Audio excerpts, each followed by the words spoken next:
Köszöntöm itt a falu fiatalságát, ugye?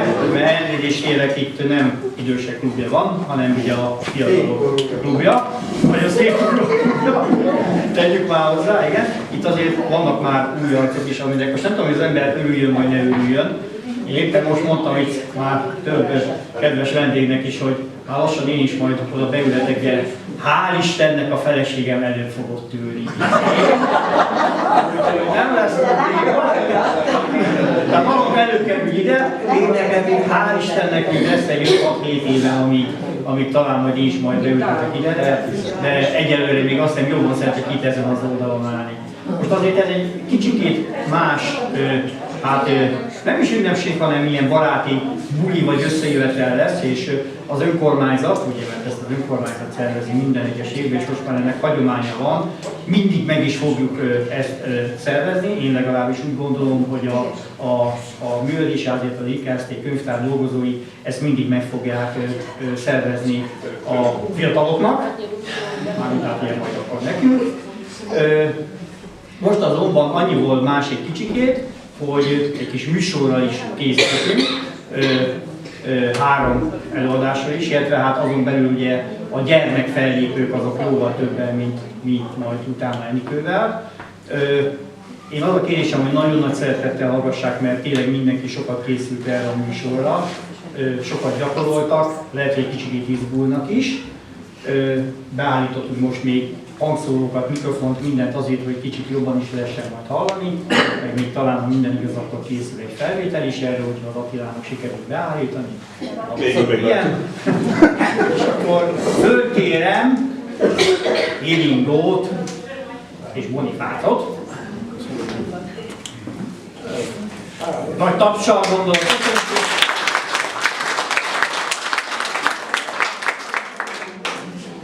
És akkor műsorokat adjátok el. Sorkani Sándor köszöntő, múlik az idő, őszre jár, de fénylik még a napsugár, aranyat szól és meleget, örüljenek az öregek, az őszidő is szép lehet, kívánunk hosszú életet, maradjatok még itt velünk, jövőre újra eljövünk.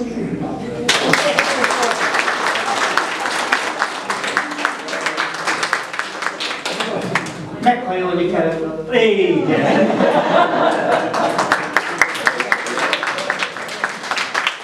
Nagyon szépen köszönjük, nagyon szép volt a vers. Nagyon aranyosak vagytok. És akkor megkérem, hogy nyugodtan menjünk előszárra. Úgy, az ömbolódok.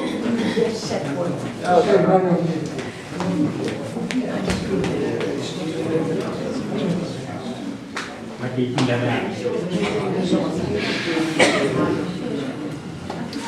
Török Enikő az idősek világnapjára. Amikor még 20 éves az ember, reggel 6-kor kelti őt a vekker. 30-nál már éjszaka is felkel, foglalkozik 2-3 gyerekkel, 40-nél már féllábon állnak, ők már tinikre vigyáznak, 50-esek nem dőlhetnek hátra, gondolniuk kell a unokákra, 60-asak lassan evickélnek, nem sokára ők már révbe érnek, 70-esnek már teljesen az álma, születik 1-2 dédi unokája, a következtetést ebből le kell vonni,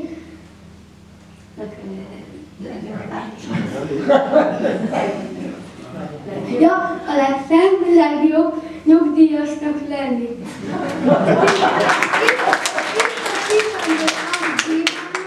Tiszta szívemből azt kívánom, éljenek sokáig.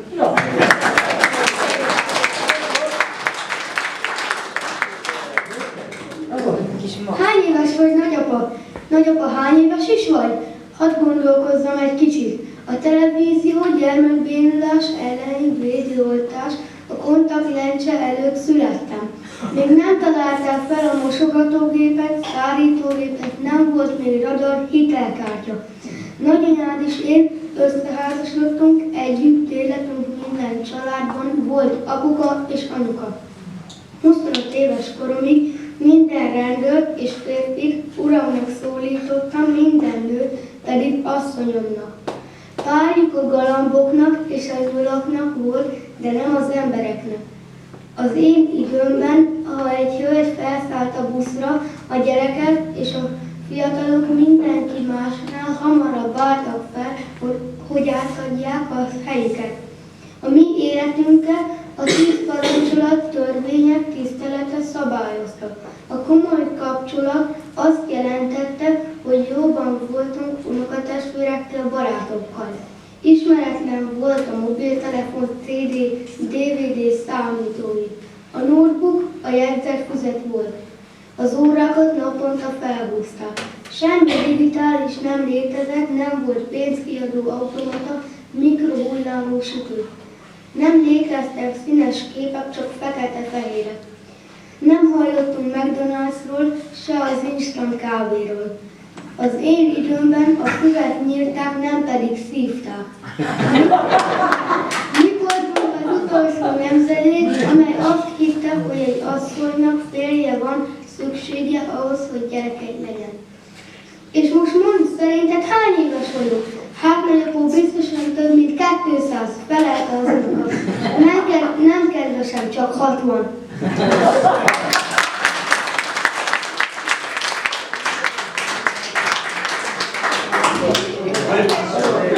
Nagyon szépen köszönjük, ez nagyon jó volt a szöveg szerintem. Akkor most nekivetkőzök, hogy Enikővel együtt még mi is egy verset zenéljünk, mert mi majd zenéljünk is munkaversenyt.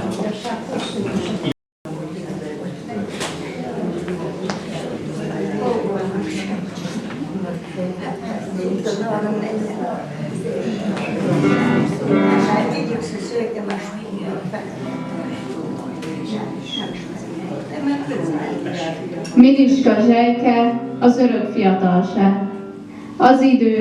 Az idő múlik, és csodákat művel. Sebeket gyógyít, bánatot küld el. Új hónapot, évet, évszakot hoz. Szomorúságot vagy örömet okoz. Az idő múlik, de kit zavar? Miért nem múlhatna, ha akar? Hisz mindig ragyog majd napsugár, s időtől függetlenül énekel a kismadár. Múljon az idő, engem nem zavar, múljon csak, múljon, ha akar. Az idő, mint egy drága kő, mint a boldogság, csak eljön. Egyformán szép mindenkor, mert mind az életről szól. Mindegy, hogy idős vagy fiatal, csendes vagy erős az ivatar. Hisz a fiatalság el nem múlhat. Ez egy örök igazság, mit mindenki tudhat. A fiatalság minden embernek megmarad lélekben, csak több tapasztalata lesz az életben. A lelki fiatalság nem a gyerekeké, hanem csak a jó embereké. Hiába idős a boldog ember, ha rendelkezik ugyanannyi életkedvel. Önök tényleg tudják, milyen nehéz ez, jónak lenni, hol a gonoszság körülvesz. Ennyi bábú között embernek maradni, silány tévéműsor helyett könyvet ragadni. Átéltek már sokféle rendszert, rengeteget. Megismerték a különböző embereket. Az idő csodálatos, az idő tapasztalat. De lélekben az ember mindig fiatal marad. Oly csodás, mikor új életet adhat, mikor egy kis unokát kaphat. Mindezt az idő teszi lehetővé, de nem tehető mindenért felelősség. Mindegy akkor, mi magyarok maradunk, de elsősorban emberek vagyunk. Gyermek, fiatal, oly mindegy ez, hisz előbb-utóbb mind idősebb lesz. Példaképül szolgálni az előző nemzedéknek, olyan embernek lenni, kire felnéznek. Utat, célt, jövőt mutatni a gyerekeknek. Komoly feladat ez az idős embereknek. És hogy mekkora boldogság idősnek lenni, célokat az életben megvalósítani. Nem kell más, egy kis idő csak, megmutatni az utat a fiataloknak.